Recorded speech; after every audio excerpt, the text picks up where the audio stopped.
Meil on kirjutanud mõned kuulajad ja vaatajad ja ma tahaks alustada kõigepealt ühe asjaga, mida ma jagasin eelmine kord ka. Mitte, et ma nüüd jälle hakkaksin samast asjast rääkima, aga ma alustan sellest ja see on ka seotud võib-olla selle teema jätkamisega. Aga kuna nüüd üks inimene kirjutas, siis ma usun, et see inimene ei pahanda, kui ma vastan tema küsimusele nii-öelda avalikult.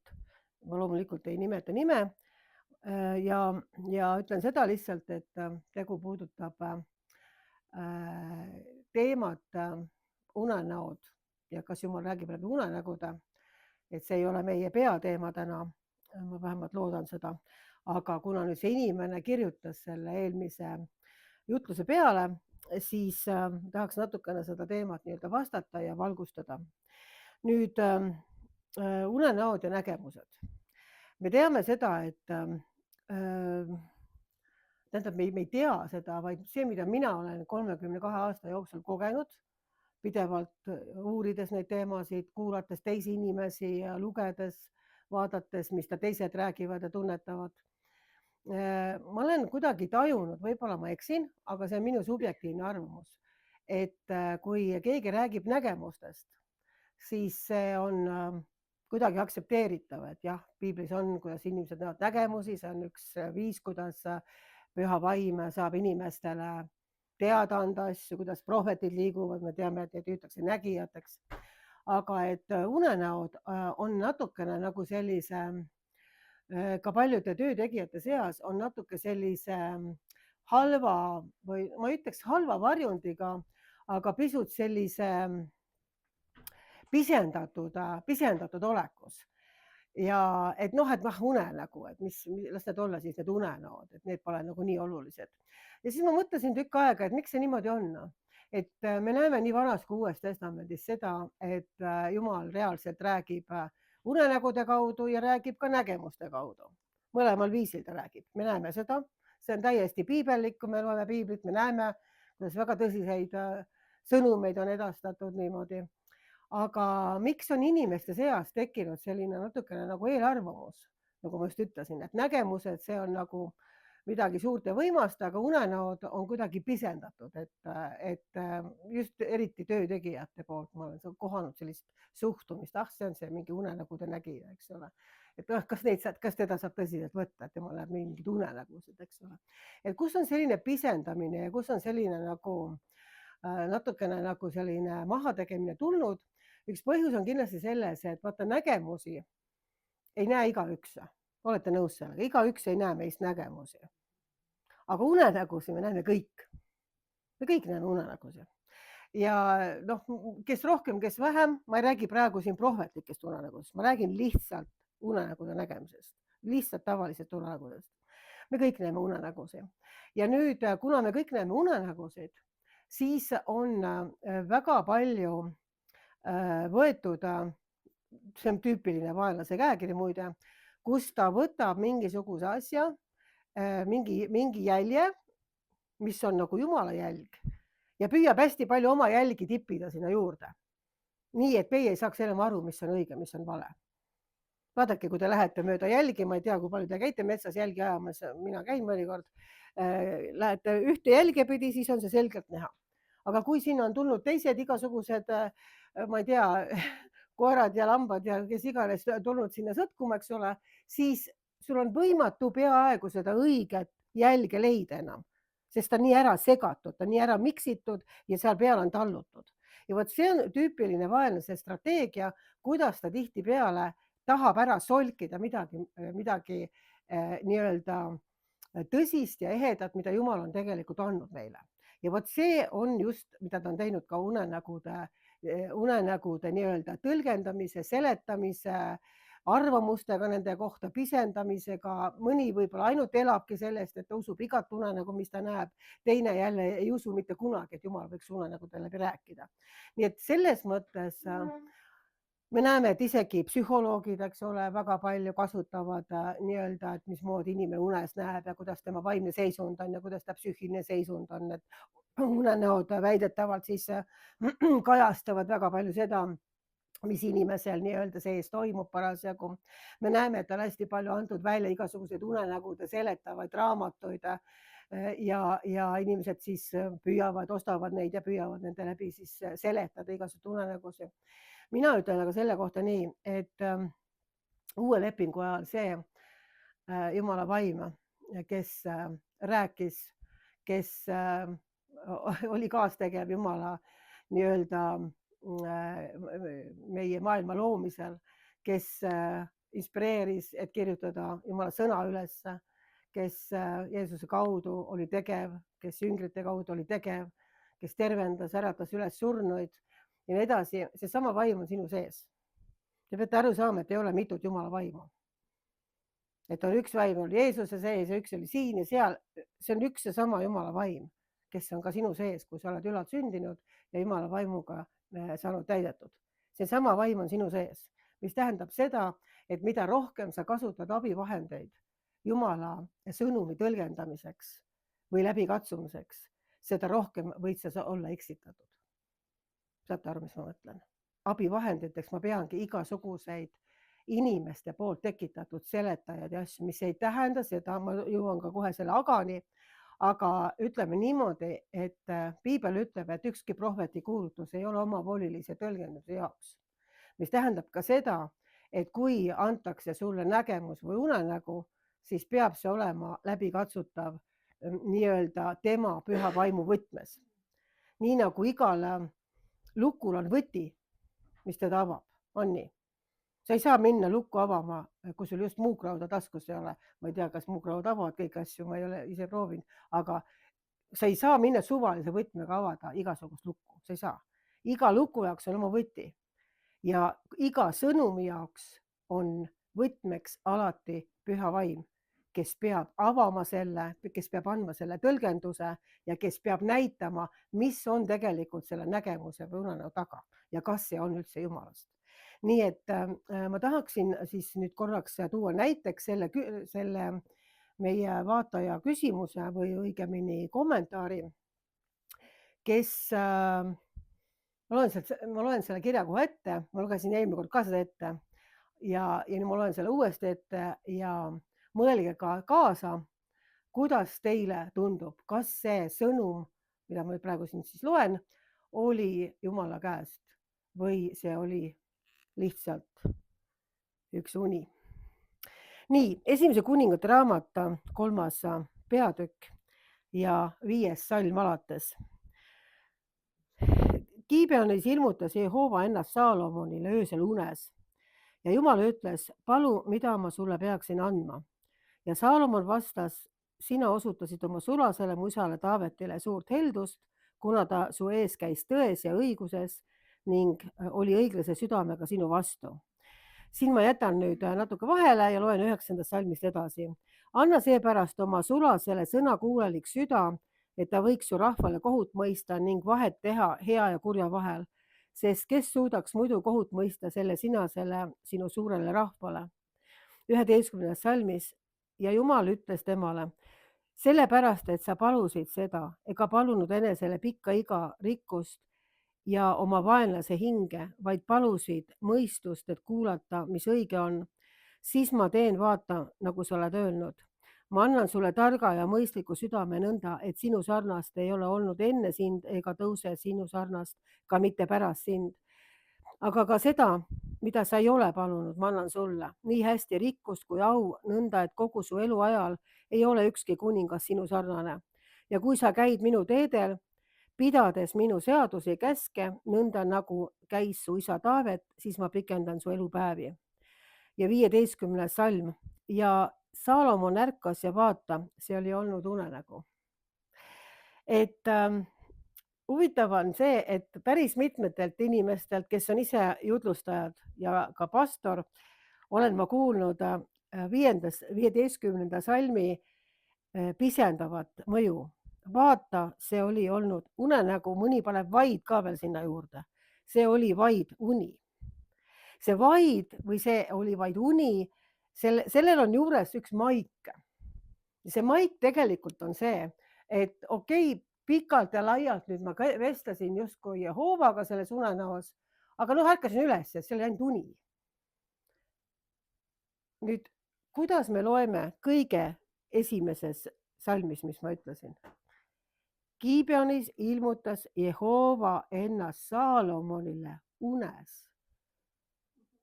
Siin on tegelikult olemas vastus 15. salmile. Et see ei olnud vaid mingi uni või soovunel, mida keegi näeb unes, mida ta unistab ja loodab näha ja siis ta näeb seda unes, vaid see salm algabki, 5. salm algabki sellega, et Jumal ilmutas ennast Saalomonile unes. See viis, kuidas tema tuli kuninga juurde, Jumal, ta tuli unes ja rääkis temaga pikad jutud unes, andis temale tõotuse ja mida me näeme pärast viljast, et tegelikult Saalomon oligi üks targemaid mehi, kelle juurde tulid nõu küsima kaugetest maadest inimesed ja temast sai ka üks rikkamaid mehi ja mõjuvõimsamaid mehi, kelle rikkusest samamoodi räägiti. Nii et ma selle Saalomoni teema lõpetuseks loen ette veel paar rida 9. salmist samas Esimese kuningate raamatus ja 2. salmist me loeme siis nii. Siis ilmutas Jehova ennast Saalomonile teist korda, nagu ta oli ennast ilmutanud temale Gibeonis. Ja nüüd ta räägib siis pikalt ja laialt jälle järgmise jutu. Nii et me näeme väga selgelt siin, et ei ole siin tegu tavalise unenäoga, vaid Jumal kasutas konkreetset kanalit, et öösel unenäos rääkida kuningaga ja rääkida temaga väga tõsist juttu. Ja me näeme, et 2 korda see üldse juhtuski, kus Jumal rääkis konkreetselt Saalomoniga. Ja vähemalt esimene kord me näeme, et ta ilmutas talle ennast unes. Nii et minu jaoks, armsad inimesed, ei ole siin võimalust pisendada seda ja öelda, et see oli vaid uni. See üks salm ei tee tühjaks kogu seda eelmist lugu, kus nendel on dialoog ja kus palub Saalomon midagi Jumala käest ja Jumal vastab talle väga konkreetselt ja ka ta täidab oma lubaduse. Me näeme ka, et ta täidab oma lubaduse, see läheb täide, mida ta unenäos nägi. Nii et minu jaoks ei ole, nii palju kui mina olen lugenud piiblist, ei ole unenägudes Jumala sõnumid või tema mingisugune hoiatus või mingi juhtimisstiil absoluutselt ebapiibelik ja neid ei maksaks pisendada, aga see, mida mulle kunagi Jumal vastas, kui ma küsisin, aga miks unenägusid pisendatakse, ta vastaski sellepärast, et unenägude nägemine on ära tipitud teiste jälgede poolt, nii et need õiged jäljed ei taha tihtipeale enam välja paista, sellepärast et kõik räägivad mingisugustest seletajatest ja märkidest ja tähendustest. Ma tahtsin selle aga juurde siin öelda seda, et me oleme enne ka rääkinud, et Jumal räägib tihti keeles, millest sa aru saad. Ta ei räägi sinuga selles keeles, millest sina aru ei saa. Ja loomulikult ta võib võtta mingisuguse asja, millest sina aru saad ja teha sulle unenäos mingi asja arusaadavaks, kasutades mingisugust eelnevat märguannet või eelnevat märgistust, millest sa oled juba aru saanud. See võib loomulikult niimoodi ka olla, aga selge on see, et unenägude pisendamise asemel me peaksime õppima neid läbi katsuma ja aru saama sellest, et enamus unenägusi, mida tavaline inimene iga päev näeb, ei ole Jumala prohvetlik unenägu.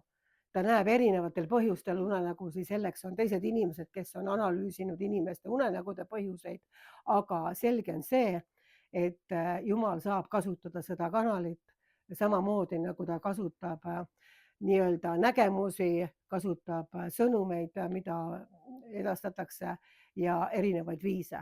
Nii et ei saa nagu öelda, et see ei olnud, ma toon väikese kinnituse veel siia juurde. Ja kinnitus on kas või Matteuse evangeeliumis, kaks kirjakohta loen veel Uuest Testamendist. Matteuse evangeeliumis ja 2. peatükk 13 salm alates on siis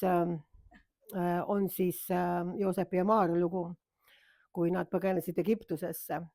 13 salm alates, aga kui nad olid ära läinud, vaata, siis ilmus issanda ingel unes Joosepile ja ütles, tõuse ning võta lapsuke ja tema ema enesega ning põgene Egiptusesse, ei ole seal, kuni ma sinule ütlen, sest Herodes hakkab otsima last, et teda hukata.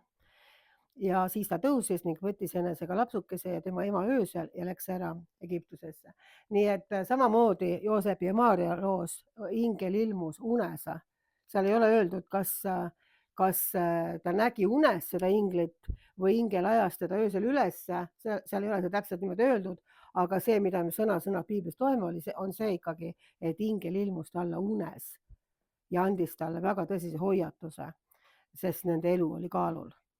Ja samamoodi siis Apostlite teod 16 ja 6 alates, no ma võib-olla loen tegelikult 9. salmist alates, sest 6. salmis me näeme, et nad tahtsid minna siis kuulutama evangeeliumi, Paulus siis, aga püha vaim keelas sõna rääkimist Aasias ja see oli see eellugu ja nüüd siis 9. salmis ma loen ja Paulus nägi öösel nägemuse. Makedoonia mees seisis ja palus teda ning ütles, tule alla Makedooniasse ja aita meid. Kui ta seda nägemust oli näinud, siis me püüdsime kohe välja minna Makedooniasse ja me olime julged, sest issand oli meid kutsunud neile evangeeliumi kuulutama. Nii et me näeme, et Uues Testamendis täpselt samamoodi Uue Testamendi ajal on üks võimalus, kuidas Jumala oma püha vaimu hääle inimesele kuuldavaks teeb, on siis ka unenäod ja nägemused, nii et ei peaks minu arvates neid pisendama. Et kuna ma veel kord kordan, kuna on nii palju igasuguseid unenägude seletamisi olnud ja selliseid asju ja neid raamatuid erinevaid ilmunud, siis see võib-olla on toonud sellise maigu selle asjale juurde, et ei tea, et see on mingisugune lihtsalt selline meelelahutus, aga see ei ole meelelahutus. Me näeme, et kui Jumal annab unenäod, siis seal on üks väga hea tingimus täidetud, mida Paulus ka räägib, et unenägude ajal on meie mõistus viljatu. Me magame sügavalt ja meie vaim ei maga. Ja Jumal saab öösel rahus rääkida meile sügavaid asju, anda meile hoiatusi, juhtida meid, kui me oleme kõrvale läinud või anda mingisuguseid teisi sõnumeid. Nii et küsimus ei ole, kas unenäod on õiged, vaid küsimus on, kuidas me need läbi katsume. Me peame õppima neid läbi katsuma ja mina isiklikult võin öelda, et mina näen nendel perioodidel rohkem Jumala sõnumitega unenägusid, kui mul on väliselt raske, inimlikult raske periood, mingisugused, kas mingi segadus või mingi selline asi, milles ma võib-olla ei taha, ei oska ise teha mingisuguseid õigeid valikuid või olen mingisuguse emotsionaalse surve all, siis nendel perioodidel ma näen rohkem unenägusid. Jumal räägib unenägude viisil minule sellistel perioodidel. Et kui ma olen teistsuguses tuules, siis ta räägib mulle rohkem sõnumite ja nägemustega. Et ma saangi nagu aru, et nii nagu on ka selline keeltega palvetamine vaimust, kus meie mõistus on viljatu ja vaimust me palvetame välja saladusi, siis samamoodi ma usun, et Jumal saab rääkida oma saladusi meile erinevatel viisidel, millest üks võib olla kindlasti see, et ta võib anda meile unenägusid. Ja muidugi, et nüüd tuua kõiki maa peale tagasi unenägude maailmast, et kindlasti mitte ise hakata torkima või tõlgendama või oletama neid asju, mis see võiks olla, kui teile tundub, et see asi oli issanda käest. Et mina näen isiklikult väga palju unenägusid, ma näen iga öö seal midagi unes ja enamus unenäod ei ole Jumala sõnumid. Nad ongi, kas nad kajastavad päevasündmusi või on mingisugune minu oma mingisugused emotsioonid või kas või inimese enda hirmud või paljud asjad võivad unenägude viisil nagu esile tulla, eks ju. Aga kui sa palvetad, et Jumala vaim näitaks sulle ja annaks sulle arusaamist ja läbikatsumise võimet, et eristada mis on Jumala käest ja mis ei ole Jumala käest, siis ma usun, et ta hakkab sind ka õpetama selles asjas. Et ma nüüd ei tahtnud rohkem unenägust rääkida, aga kuna selle peale jutt läks, siis lihtsalt peab aru saama, et Jumala sõnum, ükskõik missugusel viisil ta on, kui Jumal räägib konkreetselt, siis see tegelikult on arusaadav, selge ja on alati mingisuguse sõnumiga konkreetselt. See on alati mingi eesmärk.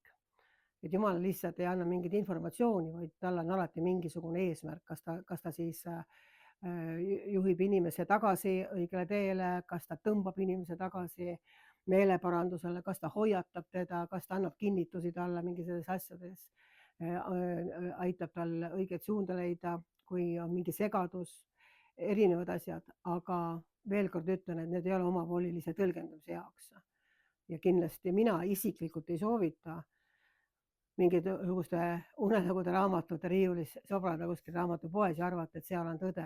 Nagu ma ütlesin, et seesama vaim elab sinu sees ja seesama vaim tahab sulle seletada ja ilmutada asju ja tõlgendada asju subtiitritega, mitte lihtsalt kuidagi, et sa kombid ja oletad mingeid asju ja arvad, et kõik on Jumalast.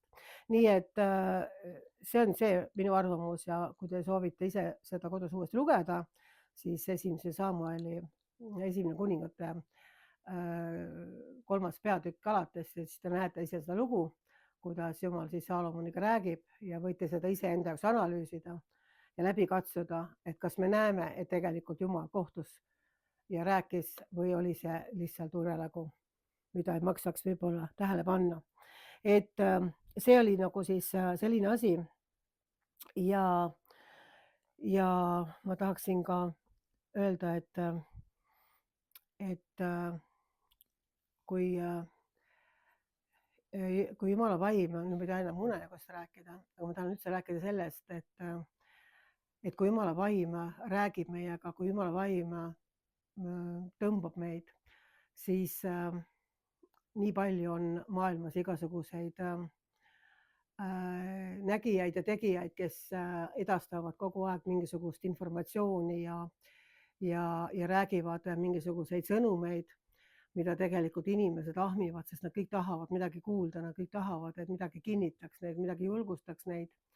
Ja see on tekitanud sellise paraja kaose seinast seina, kus just nimelt, nagu ma rääkisin nendest jälgide segamisest, kus proovitakse ka jälgi segada nii-öelda tuues erinevaid tõesarnaseid õpetusi, mis on nagu tõesarnased, aga nad ei ole tegelikult tõde. Et kõige raskem ongi eristada tõde, kui teid on palju. Et kui mina olin väike tüdruk, kuskil 7-aastane umbes või 7-8-aastane, siis mina mõtlesin oma sugulasega välja ühe mängu, mis oli ka tegelikult nagu prohvetlik mäng, kui ma praegu tagantjärgi mõtlen. Ma ei olnud siis kristlane ja ma ei kasvanud üles kristlikus perekonnas. Aga see mäng, mille mina välja mõtlesin, selle pealkiri oli 100 teed, kus kõik teed viisid nõia juurde, aga üks tee viis koju. Et 100 teest oli ainult üks õige tee ja see viis koju ja see tee tuli üles leida. Ja ma mõtlesin selle mängu välja 7-aastaselt, kui ma olin täiesti maailma laps ja ma polnud mitte kunagi kuulnud Kristusest. Ja kui ma tagantjärgi mõtlen, siis see oli väga prohvetlik mäng, eks ole? Sest ongi ainult üks tee, mis viib koju ja kõik teised teed viivad kuskile mujale. Ei ole teisi teid, ei ole palju erinevaid teid, mismoodi me koju jõuame. Ja me mängisime seda ühe sugulasega, kes ma loodan ka mäletab seda mängu veel pidevalt.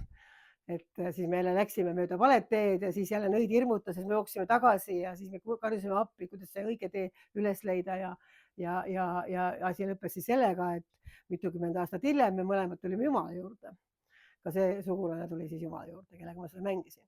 Nii et väga selline nagu huvitav, aga miks ma seda räägin, et kogu selle informatsiooni ja kõige selle tulva juures, mis praegu toimub, kus nagu igaühel oleks nagu oma tõde, oma tee ja oma informatsioon. Me peame aru saama sellest, et kui püha vaim tuleb, ta on tõe vaim ja siis kõigepealt ta ei tule mingisuguse informatsioonikanaliga su juurde, vaid ta tuleb sellega sinu juurde, et tõmmata sind Kristuse juurde, et ilmutada sulle Kristust. Sellepärast, et tema on ainukene tee, tõde ja elu ja meil ei ole ühtegi teist võimalust saada isa juurde muidu kui tema kaudu. Et kui me saame temaga kokku ja võtame ta vastu, siis see on ainuke tee, kuidas me saame nii-öelda koju isa juurde. Ei ole teist teed olemas. Ja nüüd selleks, et seda teed võimalikult palju ära segada, nii nagu selles mängus, millest ma just rääkisin, on hingevaenlane külvanud väga palju tõesarnaseid teid, mis ka tunduvad justkui, et nad viivad kuskile koju, nad viivad kuskile õndsusesse, viivad kuskile lahenduseni, aga tegelikult viivad nad surma inimese. Ja see on hästi oluline teada, et mõned punktid, et kuna me loeme piiblist, et hingevaenlane on selle maailma vürst ja ta on endiselt selle maailma vürst, et meile on antud küll meelevalda Kristuses valitseda, aga kui sa ei ole kristlane, siis sul ei ole seda meelevalda ja sellisel juhul oled sina nii-öelda selles kuningriigis, mille vürst on hingevaenlane ehk kurata. Piibel ütleb seda meile, et tema meelevallas on väga suur maa-ala, kus tema saab tulla, pakkuda midagi, teha head midagi, millegagi püüda inimesi kuidagi nii-öelda eksitada. Ja kui inimene ei taha minna mingisugusesse reaalsesse posimisse või kuskile nõidade teele või esoteerikasse, siis ta pakub mingisuguse ilusama sildi all valguse inglina asju. Nii et see tundubki nagu tõe sarnane, tõe lähedane, aga ta ei ole tegelikult tõde. Ja kuidas sa sellest aru saad, kus teel sina käid, sa tunned ära selle viljast. Sellepärast, et nagu ma ütlesin, et on ainult üks püha vaim ja on ainult üks püha vaimu vili. Ta ei anna erinevaid asju inimestele. Ja see esimene asi, kui inimest püha vaim tõmbab, on see, et ta ilmutab talle Kristust. Ta toob talle patutunnetuse ja ta ilmutab Kristuse lunastustööd, mida Kristus on sinu jaoks teinud. Kui sa ei tunneta pattu, siis sa ei saa ka aru lunastusest. Sellepärast, et sa ei saa aru, millest sa lunastatud oled üldse. Miks sa üldse lunastust vajad, kui sa ei tea, mis asi on patta. Et sellepärast tema toob selguse ja ta näitab inimesele tema pattu, mis see patt on, me oleme sellest rääkinud, et sa ei usu temasse. On nii. See on püha vaimu töö konkreetselt. Ilmutada inimesele seda, et sinu patt on see, et sa ei usu Kristusesse. Ja kui sa nüüd tuled ja võtad Kristuse vastu ja sa saad nii-öelda tema omaks, sa saad temaga lepingusse, siis ta tegeleb sinuga edasi ja tema eesmärk on viia sind kogu aeg Kristuse suunas edasi. Selles suunas, mida Kristus sinu jaoks on planeerinud, et sina saaksid selle kätte, milleks tema sind kätte sai. See on peasuunda. Ja kui selles suunast hakkab asi kõrvale minema, hakkavad mingid teised fookused tulema, hakkab minema asi kõrvale, kus sa ühel hetkel tunned, et kas sa üldse tahad seda, kas see suund üldse tekitab sinus põnevust või elevust. Kui mina sain päästetud, kui ma kohtusin Kristusega, ma olin nii elevil temast. Ma olin nii põnevil temast, et ma tahtsin rääkida kõikidel inimestel seda.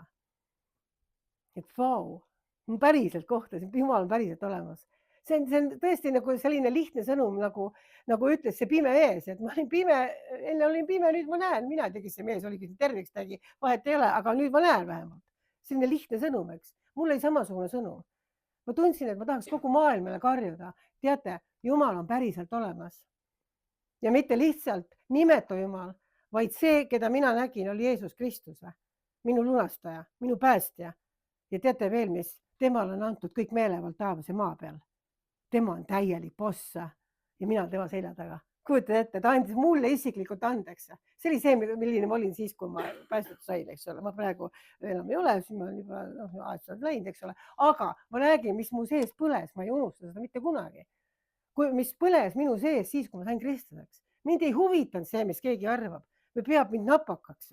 Mul ei läinud see absoluutselt korda, sest ma teadsin, et tema andis mulle selleks võimaluse, et ma sulle ütleksin, et ta on päriselt olemas. Ta on päriselt olemas. Ta on Jeesus Kristus, kellel on antud kõik meelevald taevas ja maa peal. Ja kui sina astud temaga lepingusse ja ei talla tema verd jalge alla, sellest ma räägin järgmises punktis, siis saad üks päev sina sinna, mida minule näidati kaugelt tollel öösel, kui ma temaga kohtusin. Sina saad sinna siis, kui sa temaga oled lepingus. Aga kui sa ei ole temaga lepingus, siis sa pead ütlema inimestele, et on olemas ka üks teine paik. Ja kui sina teaksid, mis paik see on, kuhu läheb inimene siis, kui ta ei ole Kristuse oma, siis iga, ütleme, terve mõistusega inimene, ta jookseks kiiresti meelt parandama Kristuse juurde, kui ta ainult saaks korraks eelmaitse sellest, mis on telgitagustes tegelikult. Milline mäng käib sinu elu ja surma peale kogu aeg. See mäng käib sinu elu ja surma peale. Jumal tahab sulle parimat, Jumal tahab elu ja ülirohkesti seda, eks ole, ta on seda tõotanud. Aga mida saatan tahab? Johannese 10:9-10, mida tema tahab? Tema tuli, et sind täielikult tappa, hävitada, varastada su elu, varastada kõik sinust. Ta tegi seda Eedenis saadike. Ja kas te arvate, et kui ta läks korda Eedeni aias inimest eksitada, kus see inimene oli Jumala ligiolus? Me loeme piiblist, et ta suhtles Jumalaga iga päev. Ta rääkis Jumalaga, tal oli vaba suhe Jumalaga ja ometi ta sai eksitatud, kuigi ta teadis täpselt, mis juhtuma hakkab. Aga ta sai eksitatud. Kas te arvate, et see eksitus tänapäeval ei mõjuta inimesi? Täpselt samamoodi. Miks vaenlane eksitas Eedeni aias? Miks? Sest ta tahtis varastada tema elu. Mitte sellepärast, et kas õura süüa või pirni süüa. Ta tahtis varastada selle inimpaari elu. Ta tahtis pilgata tegelikult Jumalat selle läbi, et näed, sa tegid küll kõik täiuslikult, aga näe, mina tulen ja varastan selle ära. Ja ta varastas selle ära. Ja täpselt samamoodi käib täna mäng sinu elu peale. Vaenlane tahab ära varastada sinu elu. Ta teeb kõik selleks, et varastada. Kui sina oled Kristuses, siis sul on antud juba kõik privileegid, et olla elus ja jääda ellu, kui sina ise ei loobu. On nii? Aga see mäng käib samamoodi ja sellepärast on niivõrd oluline, et me saame aru, mis asi on eksitus. See eksitus ei ole lihtsalt põnevus, et inimesed loevad horoskoopi ja panevad kaarte, kutsuvad vaime välja ja teevad igasugused muid hookuspookused, saada informatsiooni. Nad tahavad informatsiooni saada, eks ole. Neid huvitab, mis homme saab. Ma tean täpselt, mis tunne see oli. See on nii põnev tegelikult. Mis mulle öeldakse? Äkki öeldakse midagi head, eks ole. No äkki öeldakse midagi paha. No võib-olla tõesti, eks ole. Aga informatsioon ei ole üldse oluline. Küsimus on sinu elus. Seda informatsiooni edastatakse sulle selleks, et sind meelitada eemale Jumala riigist. Et ära petta, eksitada, et sa hakkaksid uskuma valeta ja sa sööksid sealt, kus sa sööma ei peaks, sööksid mürki. Ma olen ikka imestanud selle üle, ma vaatan inimesed, nüüd on see vähemaks võib-olla läinud, aga käivad toidupoes, ma ise samasugune. Ja siis prillid ette, eks ole, luubiga mõni vaatab, mis seal on siis kirjutatud, eks ole, mis ta sisaldab, on ju. Nii. Ja siis alguses, kui alles Eesti taasiseseisvus, siis ju oli populaarne kõik välismaa toodang, ükskõik kui palju ta igasuguseid kahjulikke aineid nagu sisaldas. Nüüd on see muutunud, nüüd vaadatakse, et oleks ikka tervislik ja mis kõik seal on. Aga miks seda inimesed vaatavad? Miks nad vaatavad sealt paki pealt? Miks nad loevad sealt paki pealt? Sellepärast, et nad ei taha mürki süüa. Nad ei taha endale kahjulikke aineid sisse süüa, sellepärast, et see võib haigeks teha. On ju nii, ajaleht kirjutab sellest. See võib sinu elu iga lühendada, see võib sind haigeks teha, sulle võivad mingid pahad asjad juhtuda. Sellepärast ta loeb. Sellepärast, et ta tahab elada. Aga vaimne toit, vaimne seadus, mis on igavene seadus, seesama inimene, kes luubiga loeb, mis on paki peal kirjas, läheb mingisuguse nõia juurde ja sööb nagu sellist tapvat vaimset asja endale sisse, et see muutub tema elus selliseks kontrolliks, sidumiseks, selliseks hävitavaks tuleks, mis tegelikult teda tapab seesmiselt. Et me peaksime mõistma, et siin on nagu väga suur paralleel. Nii nagu me füüsiliselt vajame terve inimese toitu nii-öelda, et me haigeks ei jääks. Kui me sööme solki või roiskund toitu või mürki, siis meie kehaga juhtub midagi. Me jääme haigeks. Aga kui vaimselt me ahmime sisse asju, mis tegelikult me ei peaks ahmima, siis me jääme samamoodi haigeks. meil tuleb esile ühel hetkel üks vili, kus me tunneme isegi kristlastena. Ma tean, et ka väga paljud kristlased loevad horoskoope ja kombivad piire tegelikult kuskil piirimail. Ma tean seda. Aga mida me loeme piiblist ja muide, Jumal ei ole muutunud.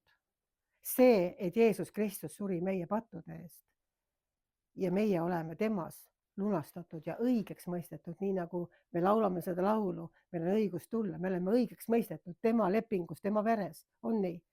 Aga kas see, et me oleme õigeks mõistetud, muudab Jumala olemust ja iseloomu? Ei muuda ju. Jumal on ikka seesama, on ju nii? Mis tähendab seda, et kui ma loen piiblist, kas või seesama kuningate raamat, ma loen selle kirjakoha pärast ette, ma ei tea, ma tundsin, ma pean selle ette lugema, siis me näeme seda, et rahva, siis oli küll teine lepinguseadus, eks ole, oli käsuseadus, aga me näeme seda, et meeleparandus hakkas alati milles peale. Visati ebajumalad välja.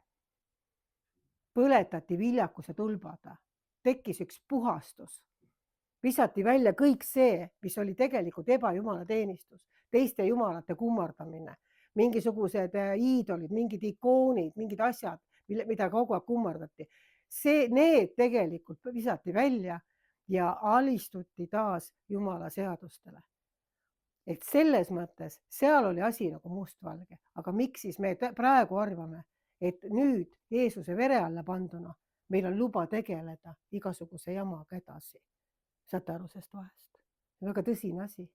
Mulle kunagi Jumala vaime ütles, et kristlaste kõige suurem patt on see kristlaste, kui nad tallavad Jeesuse püha verd oma jalge alla.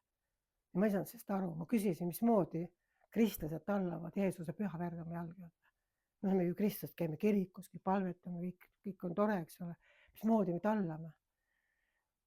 Ma saingi nagu aru, et tegelikult me ei igasuguste kompromissidega, igasuguste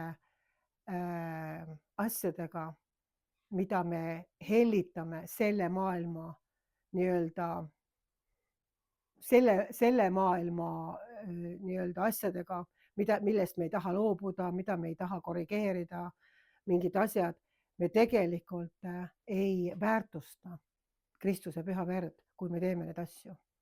Nii nagu ma rääkisin eelmine kord, et kui mõnda ei olnud eelmine kord, aga ma tõin ette näiteid ka Saulist ja Taavetist, et Saul kaotas oma kuningriigi sellepärast, et ta oli sõnakuulmatu. Ja ta ei olnud mitte sõnakuulmatu käsuseadusele, vaid konkreetselt, mida Jumal ütles teha tal prohvet Saamoli kaudu. Seal ei olnud isegi seaduse rikkumisega, ta väliselt nagu täitis seadust, aga Jumal käskis tal midagi konkreetset ja detailselt teha ja tema tegi natuke teistmoodi. Ta peaaegu tegi, nagu Jumal ütles, aga ta natuke muutis ise seda asja. Ja minule see, mida mina nagu tundsin ja ütlesin teile, oli see, et väliselt see tundub väike asi, aga Jumal võttis ära kuningriigi selle pärast. Miks? Sest ta ei austanud Jumalat tegelikult.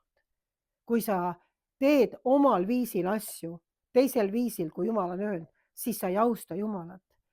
Ja kui me praegu samamoodi laseme mingitel kompromissidel valitseda, siis me tegelikult ei austa Kristust ja seda lepitustööd, mida ta on meie jaoks teinud. Ja sellepärast ma loen lõpetuseks selle kirjakoha. Ma ei tea, miks, aga Jumal teab. Ja võib-olla loengi sellepärast, et kuna see maailm on läinud nii esoteeriliseks ja väga paljud igasugused valeõpetused, eksitajad pakuvad, ma tean väga palju selliseid, kes pakuvad Jumala sildi all tegelikult neid eksitusi. Et see on tegelikult puhas eksitus, aga nad pakuvad Jumala sildi all seda, mis on nagu eriti hull. Sellepärast ma tahan Vanast Testamendist lugeda ühe kirjakoha, et võib-olla me saaksime nagu sellest aru, et me ei saa Jumala nime lihtsalt niisama kasutada, kui me tegelikult ei ole aru saanud, et tema on loonud ühed seadused vaimumaailma ja kui meie sööme midagi, mida tema on keelanud, siis me jääme vaimselt haigeks. Me ei kasva edasi enam, me ei kuule Jumalat, meie kõrvad võivad lukku minna Jumalas. patt tuleb meie ja Jumala vahele ja see on väga tõsine asi. Nii et Jumal ei ole muutunud ja ma loen ette siin kirjakoha siis teise kuningate raamatus 17. peatükist, mis mulle nagu väga südamesse läks, teades Iisraeli rahva edasist saatust. Ja Jehova oli hoiatanud Iisraeli ja Juudat kõigi prohvetite ja kõigi nägijate läbi üteldes, pöörduge oma kurjadelt teedelt ja pidage minu käske, mu seadusi vastavalt kogu käsuõpetusele, mille ma andsin teie vanematele ja mille pärast ma läkitasin teile sõna oma sulaste prohvetite läbi. Aga nad ei kuulanud teda, vaid jäid kangekaelseks nõnda, nagu olid olnud nende vanemad, kes ei uskunud Jehovasse oma Jumalasse. Nad põlgasid tema seadusi ja tema lepingute, mille ta oli teinud nende vanematega ja tema hoiatusi, miska ta neid ei hoiatanud. Ja nüüd kuulake edasi. Ja käisid tühjuse järel ning said ise tühiseks ja rahvaste järel, kes olid neil ümberkaudu, kuigi Jehova neid oli keelanud, et nad ei teeks nõnda nagu need.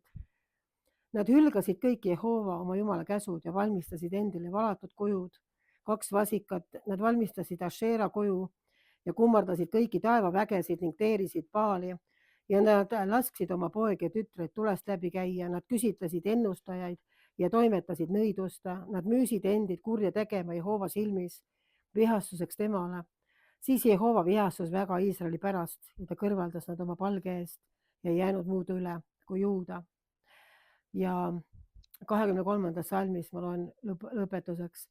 Kuni Jehova viimaks kõrvaldas Iisraeli oma palge eest nõnda, nagu ta oli kuulutanud kõigi oma sulaste prohvetite kaudu. Sellepärast pidi Iisrael oma maalt minema võõrsile ja kus nad on tänapäevani. Nii et me näeme, et peamine asi, mida Jumal siin ette loetleb, ongi tegelikult tänapäeva mõistes esoteeriline valdkond. Ebajumalate kummardamised, ennustamised, nõidused, igasugused kõikvõimalikud sellised asjad, taevavägede kummardamised on ju. Ja Jumal oli hoiatanud neid sellel ajal pidevalt ja ta hoiatab meid ka praegu. Nii et sellepärast, kui sa oled võtnud Kristuse vastu oma päästjaks, siis mina kutsun sind üles mitte kompromisse tegema selliste asjadega. Sest ma tean, et väga paljudel kristlastel on see piiri peal käimine on üsna selline, kus ka ikkagi tehakse mingisuguseid kompromisse tegelikult sellise valdkonnaga. Ja nendele inimestele, kes arvavad, et Jumal on andnud neile väe, ma mõtlen inimestele, kes ei ole Kristuse järgijad, väga paljud arvavad, et Jumal on andnud neile väe, siis Jumal ei anna sulle väge ilma, et sa temaga lepingusse ei astuks ja ei teeks selle järgi, mida tema on öelnud. Ja kui tema seadus on see, et nõidus on kategooriliselt, igasugune nõidus on ära keelatud, siis ei saa ükski nõid väita, et tema on saanud oma väe Jumalalt, nii nagu väga paljud praegu väidavad. Ma tean, millest ma räägin, et on siit ja sealt erinevad kuuldusi, eks ole. Et see on üks selline väga tõsine viimase aja õpetus. Et kui veel paarkümmend aastat tagasi, isegi rohkem, oli mustvalgem see asi. Selles mõttes, et nõiad olid nõiad ja usklikud olid usklikud, eks ole. Usklikud olid siis nii-öelda võrdusmärk, kirik, piibel, ma ei tea, jutlustajad, kogudus, ülistus, see oli nagu see kiriku asi, eks ole. Ja siis nõiad olid siis, eks ole, igasugused pendeldamised ja tarokaardid ja kristallkuulid ja kõik sinna juurde kuuluvad. Need olid eraldatud. Siis nüüd on see piir läinud väga õhukseks. Sellepärast, et väga paljud inimesed, keda juhib püha vaim, kes ei ole Kristusega lepingus, on võtnud endale siit samast piiblist kirjakohad, mille alusel nad mingeid asju posivad. Nad ütlevad, et see sama Jumal, kes on piiblis, on andnud neile väe ja ilmutuse. Nad teevad tõsiseid asju Jumala sildi all, nõiuvad ja nad ei ole kahjuks lugenud piiblit, mida Jumal ise nõiduse kohta ütleb. Sellepärast ma lugesin praegu mitte niivõrd teile, aga võib-olla mõni kuulab, kellel on seda vaja, selle kirjakoha ette, mismoodi Jumal suhtub sellisesse asjasse. kui minnakse üle tema seatud piiridest. Me peame mõistma, et kõik piirid, mida Jumal on seadnud, on meie kaitseks. See ei ole meie ahistamiseks, vaid ta on pannud meie kaitseks seaduse. Ja kui tema on öelnud, ära joo sellest allikast, sest see on kuradi enda allikas, mis viib surma, mis tapab sind, mis teeb sind haigeks, mis hävitab kõik selle, mida Jumal on sinu ellu planeerinud, siis palun ära tee seda. See ei ole sinu piinamiseks. Nii nagu Adam ja Eeva mõtlesid, et võtame keelatud välja, võtame väikse ampsu, ärme võta palju, sellepärast, et äkki saamegi targemaks veelgi. Ma ei väsi seda kordamast, seda vahvat ilmutust, et kurat pakkus inimpaarile seda, mida tal juba oli. Vaadake, mis on eksitus, eks ole. Ta tuli nii peenelt inimese juurde Edenis, et ta pakkus tegelikult seda, mis tal kõik oli olemas juba, pannes teda uskuma, et tal ei ole seda. Me teame, et nad olid küllusaias, neil olid kõik olemas. Peale nad olid pandud valitsejateks. On ju? Kogu loodu üle oli inimene pandud valitsejaks. Ja vaenlane oli nii kaval, et ta suutis inimese panna uskuma, et tal ei ole seda. Et on veel midagi paremat, mida Jumal varjab tema eest. Ja see täpselt seesama mudel käib samamoodi täna. Äkki on veel midagi huvitavat, äkki on veel midagi paremat. Need on väga tõsised asjad. Mul kunagi üks inimene rääkis kristlasest, kes käis kuskil kirikus ja siis tal suri ära, minu arust oli see isa. Ja isa hakkas äkki ilmuma talle öösiti, selle kristlasele. Ta räägib reaalselt, see isa hakkas tal külas käima ja hakkas taga rääkima ja vestlema ja tema hakkas ka rääkima, sest ma tean omas käes, mis tunne see on. Kui sa oled väga kalli inimese kaotanud, siis sa väga tahaksid temaga rääkida tegelikult on ju, ikka edasi, aga sa ei saa rääkida, eks ole.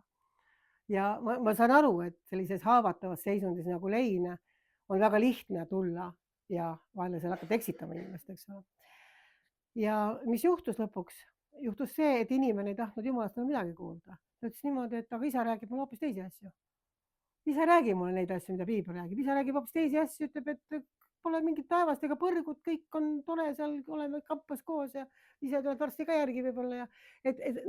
Saad aru, see eksitus alati rõhub nendele punktidele, kus meil saab ligi. Ta ei rõhu nendele punktidele, kus ta sinule ligi ei saa. Sul igaühel meist võib olla kuskil väike koht, kus me oleme haavatavad, kus me oleme, võib-olla ei ole enda tagalat kindlustanud, eks ole, kuskil me oleme sõnas võib-olla nõrgad, võib-olla ei tea täpselt, eks ole, kus ta üritab tulla. Tunne ära see koht, kus ta üritab tulla ja pane see uks täielikult kinni. Sellepärast, et tema tuli, et anda sulle elu ja seda ülirohkesti. Kas sa tahad seda kätte saada? Kogu seda, mida tema sinule tuli tooma. Kas sa tahad seda kätte saada? Mina tahan. Kas keegi veel tahab? 22 inimest vähemalt tahab tasust tulla. Et selles mõttes ma lõpetan sellega, et Jumal on andnud meile elu ülirohkesti, aga ta on muutumatu Jumal. Ja see, kes ta on täna, oli ta eile ja on igavesti. Mis tähendab seda, et Jumal ei tee kompromisse oma reeglitega. Ja kui tema on keelanud ära igasuguse esoteerilise ebajumalate valdkonna, siis täpselt nii see on. Me ei tohi mitte mingisuguse väiksemagi asjaga lasta endale seda ligi, sellepärast, et sealt hakkab mürk voolama meie ellu. Nii nagu sa sööd mürgitatud toitu, hakkab mürgitatud vaimne toit tulema ja ühel hetkel sa avastad, et sul ei ole enam rõõmu, sa oled väsinud kogu aeg, sa ei taha enam mitte midagi, sa ei taha kuulda midagi, see tuleb kuskilt. See tuleb kuskilt. Ära lase varastada oma elu pisiasjadega, mis võtavad endale valguse näo, valguse ingli näo, vaid püsi Kristuses ja tema armus. On nii. Püsi Kristuses ja tema armus. Ja kui sa ei tea, siis palveta lihtsalt, et Jumal hoiaks sind õigel teel ja paljastaks kohe vaenlase valed, kui nad kuskilt tahavad tulla sind kiusama.